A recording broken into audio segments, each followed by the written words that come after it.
मेरे भाई ने परसों मुझे मैसेज किया और उसने बोला कि दुआ करो कि मैं मर जाऊं। साका साहब ने आके बिना जज्बात के यहाँ पर आकर कागज पढ़ के और ये जा और वो जा, ये इनको शर्म नहीं आती?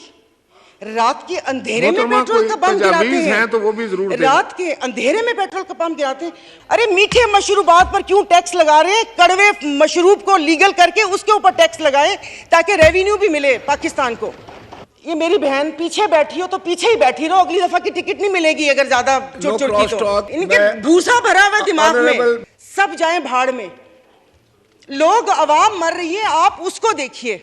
इधर किसी ने मुझे बोला कि मुसलमान को सब्र और शुक्र का दर्स दिया गया है। सब्र शुक्र करें, पूरी दुनिया में महंगाई है। मैं टिम हॉर्टन्स और क्या कहते हैं PSL का मैच देखने वाले और कराची दो दरिया में खाने वालों की बात नहीं कर रही, मैं उसकी बात कर रही हूँ जिसके 5-5 बच्चे हैं और एक बाइक है। वो पेट्रोल भरवाएगा, दवाई लेगा या क्या करेगा? इन्होंने यहाँ पर वो कहते हैं ना कि शहद में घोल घोल के यहाँ पर सारा ये बजट बता दिया।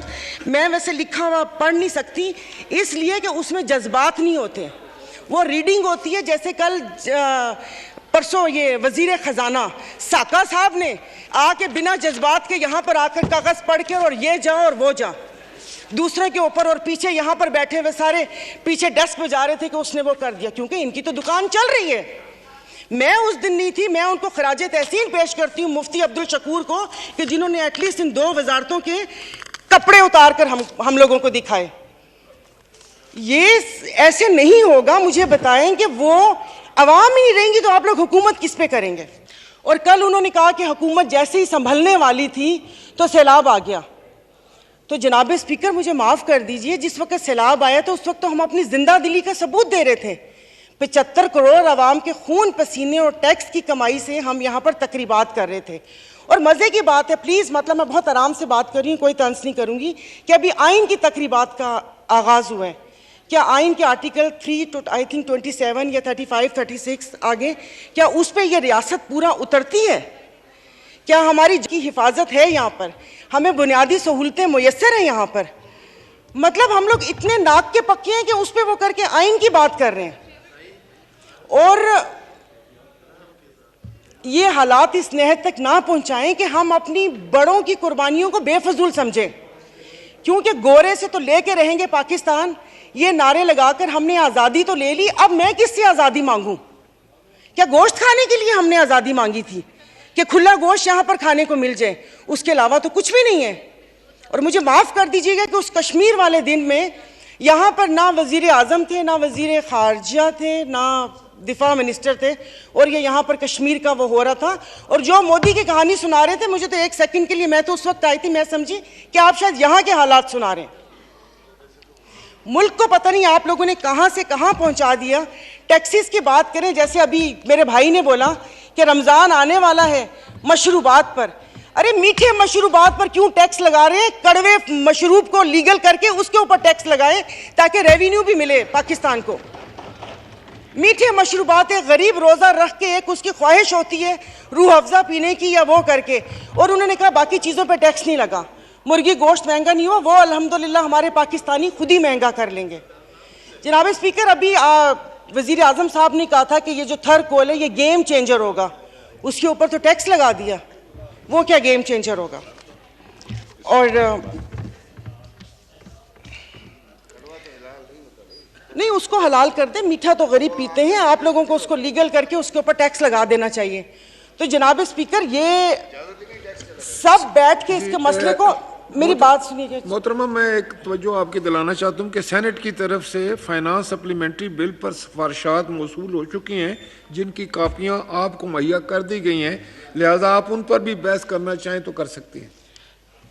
सर, अभी कौन सी कॉपियाँ? और आज हालात तो यहाँ पर हैं कि आज पावर की मीटिंग है और रात को 90 सफ़ों का एक पम्फलेट आ गया था।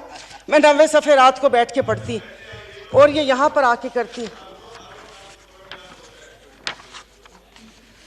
जनाब स्पीकर, ये ऐसी बात करते हैं यहाँ पर। अब मैं, सायरा बानो नाम है, एक्टिंग भी बहुत अच्छी करती हूँ। इन सब की आवाज़ के साथ इनको इनका कोरम याद दिलाऊंगी। जो यहाँ पर 5 दिन लगातार आप करो तो हलाल, आप अपनी तकरीर जारी रखिए। आप अपनी तकरीर। तो ये यहाँ पर जनाब और स्पीकर नो इनको क्रॉस टॉक प्लीज। ऑनरेबल मेंबरान एक दूसरे से क्रॉस टॉक नहीं कर सकते सर, किसी सूरत फर्क में। नहीं पड़ता ना, जी, दिल प्लीज। दुखा हुआ हो तो तब ना। मैं आपको अपना से शहदादपुर में 2 हफ्ते पहले 1 हफ्ते में 4 खुदकुशी हुई है, और मैं इस ऐवान के सामने कहती हूँ कि ठीक है मेरे हस्बैंड वेल ऑफ हैं, बट मैं एक मिडिल क्लास फैमिली से हूँ। मेरे भाई ने परसों मुझे मैसेज किया और उसने बोला कि दुआ करोगे मैं मर जाऊं। और वो सिर्फ एक मेरा भाई नहीं है, मैं पूरे अपने जो भाई जिनका राब्ता मुझसे नहीं है, मैं उनकी मैं बात कर रही हूँ। जनाब स्पीकर, कल मैं गई थी, वो जिस बंदे ने 4 टमाटर और 4 आलू लेकर 400 उसके पास नहीं थे, उसने पर्स निकाला, मैं शर्म से गड़ के मर गई। 272 लीटर पेट्रोल आप लोगों ने मुश्किल करनी है तो आप V8 और बड़ी बड़ी ग्रैंड क्रूजर को 500 लीटर पेट्रोल देना। गरीब को आप दवाइयां, तो वो दवाई नहीं मिलती। सरकारी अस्पताल का आपने हाल देख लिया। मैं प्लीज आप मार दें, आप प्लीज मार दें। ये मेरी बहन पीछे बैठी हो तो पीछे ही बैठी रहो, अगली दफा की टिकट नहीं मिलेगी अगर ज्यादा चोट की तो। ऑनरेबल स्पीकर, मतलब इनके दिमाग मिली नहीं उन लोगों से, इनके भूसा भरा हुआ दिमाग में। ऑनरेबल मेंबर, आप मुझे एड्रेस करें। और नहीं no सर, cross ये talk, ऐसे please। बोलती कोई काम है नहीं, पार्टी में कोई पूछता है नहीं, और यहाँ पर आके सिर्फ ये 4 अल्फाज बोल के और उसको वो कोशिश करती है कि हमने भी उंगली कटवा के शहीदों में नाम लिखवाया है। मतलब ये कौन लोग हैं? आप जारी रखें। तो आप मुझे बताइए, अशराफिया तो चली जाएगी यहाँ से, तो हम बदमाशियों को मार देना कि इस मुश्किल हालात में भी जीने की ख्वाहिश रखते हैं, ये बदमाशी नहीं है तो और क्या है? इज्जतें नीलाम हो। अभी तो पहले किसी ने मुझे कहा कि आगे क्या होगा, बच्चे तो बिकते थे, इज्जतें भी नीलाम होती थी। आई एम सॉरी, भले आप एक्सपेंस कर दीजिएगा अल्फाज, पहले ढके छुपे होती थी, अब खुलेआम होंगी।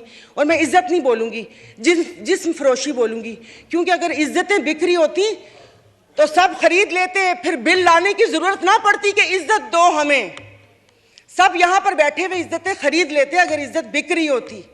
तो आप मुझे बताएं कि कोई लाए अमल दे दें कि अगले 5 साल तक ये मुश्किल हालात बर्दाश्त कर लो, या 10 साल तक बर्दाश्त कर लो, तो फिर भी तसल्ली हो कि ठीक है मैं नहीं रही तो ठीक है मेरे बच्चे उसमें रहेंगे। सर, आपने तो बच्चों से जीने का हक छीन लिया इन लोगों ने। 20,000 वाला क्या करेगा? और इंसाफ की आप बात करते, मैं तो अदालतों वाली इंसाफ या उस चीज़ की अभी वहाँ तक तो मैं गई नहीं। आप ये चीज़ों को देख लें, यानी कि मेरी अगर आमदन 10 लाख रुपए महीना आता है, मैं भी वही मुर्गी खरीद रही हूँ 800 रुपये किलो, और मेरा ड्राइवर बच्चल जिसकी 30,000 रुपये तनख्वाह है वो भी 800 खरीद रहे हैं। वो दूध 200 रुपये किलो मैं भी ले रही हूँ, 200 किलो वो भी ले रहे हैं। मैं घर में अब ग्रॉसरी नहीं लाती इसलिए कि मुझे शर्म आती है कि वो ड्राइवर बावर्ची उठाएगा तो उसके दिल में क्या होगा कि ये थैले भरे आ रहे हैं और उसके घर में खाने को है या नहीं है। 2-2 किलो की चीज़ मंगवा लेती हूँ कि जाओ बेटा सामने से लेकर आ जाओ।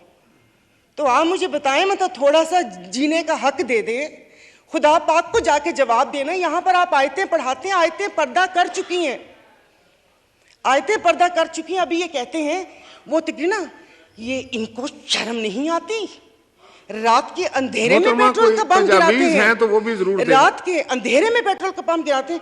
मुझे तो समझ नहीं आ रही थी, चश्मा नहीं था, मैंने कहा ये क्या हो गया, शायद मैं रात को रोई हूँ, अल्लाह पाक ने मेरी दुआ सुन ली। पता चला वो पिछले थे मैसेजेस ना, जब वो यहाँ पर बैठा करते थे। अब सब कुछ जायज़ है, सब कुछ हलाल है। यहाँ पर बहुत तुर्की हमारे भाई हैं, और शुक्र अल्हम्दुलिल्लाह शाम का नाम भी लिया, क्योंकि पहले 1 हफ्ता तो उस बेचारे का नाम ही नहीं था। फिर जब इंटरनेशनल मीडिया ने डालना शुरू किया तो हमने भी शाम बोलना शुरू कर दिया। हमारे भाई हैं, हमारे मुश्किल वक्त में खड़े होते हैं, दिलो जान से मदद करनी चाहिए। वहाँ पर जाने के लिए उतावले थे, कभी कहाँ तबाही आई हुई, उस दिन कोई पहुँचता है, उस दिन कोई पहुँचते जाएं तो तब कि आप अपनी वेल्थ में से, जैसे ये भाई ने बोला कि हम लोगों से तो ले ली तनख्वाह, अवाम से भी वो दे दिया, अवाम के पास है जो अवाम डोनेशन देगी, वहाँ पर अल्लाह पाक उनकी मदद करेगा। और वो रियासत माँ जैसी है, उनके हुक्मरान हमारे जैसे नहीं हैं, उनके लिए वो खड़े हैं। दबी हुई अवाम के लिए हम इज़ारे यकजहती के लिए बेचैन हो रहे हैं, लेकिन यहाँ पर जो मरी हुई फाकों से अवाम है उसके लिए कोई दिल में दर्द नहीं है। तो अभी ये आइन की तकरीबात के लिए कितने पैसे वो हुए, इन्होंने अभी बोला कि हम तनख्वाह नहीं ले रहे। 1,80,000 से क्या होता है, वो तो वैसे ही एक वक्त का खाना है, खाना पीना। तो लेकिन बाकी जो चीज़ें हैं वो, ये जो गाड़ियाँ, ये फ्यूल कार्ड, इनकी ताम झाम, इन सब पे कितना पैसा खर्च होता है। देखो, खुदा का खौफ कर ले, मेरे पास कोई अल्फाज नहीं है, ये सारा कुछ मैंने लिखा था, लेकिन ये बेफजूल है। मैं किसको इशारिया सुनाऊंगी कि 13 पॉइंट ये हुआ, मोडीज की रेटिंग ये है, वो ट्रांसपेरेंसी ने ये बोला, वो बोला। हम में से तो किसी को भी ज़रूरत नहीं है, सब अल्हम्दुलिल्लाह खाते पीते घरानों से हैं, सब अल्हम्दुलिल्लाह खाते पीते घरानों से, लेकिन किसी और का तो सोच लें। तो ये यहाँ पर प्लीज़, मतलब अब तकरीबन साल होने वाला है, आप भी कहते रहे, लेकिन यहाँ पर आने की तौफीक नहीं हुई। मैं कुछ लोगों का, आप लोगों को दिलचस्पी होगी, आप यकीन नहीं करें, मुझे इस ऑडियो लीक से पीटीआई क्या कर रही है क्या नहीं कर रही है, मुझे कोई दिलचस्पी नहीं है। सब जाएं भाड़ में, लोग, आवाम मर रही है, आप उसको देखिए।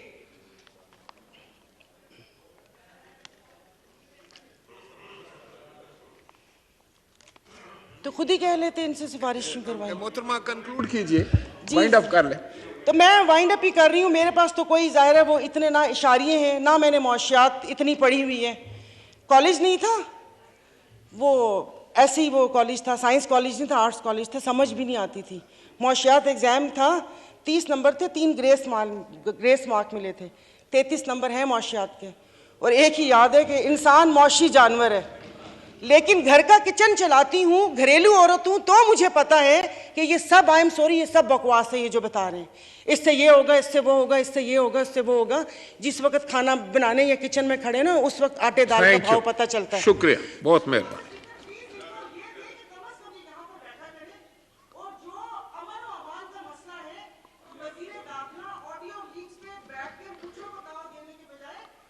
शुक्रिया, शुक्रिया। प्लीज पर्सनल अटैक्स न करें किसी पर भी, उससे इजतनाब फरमाएं। और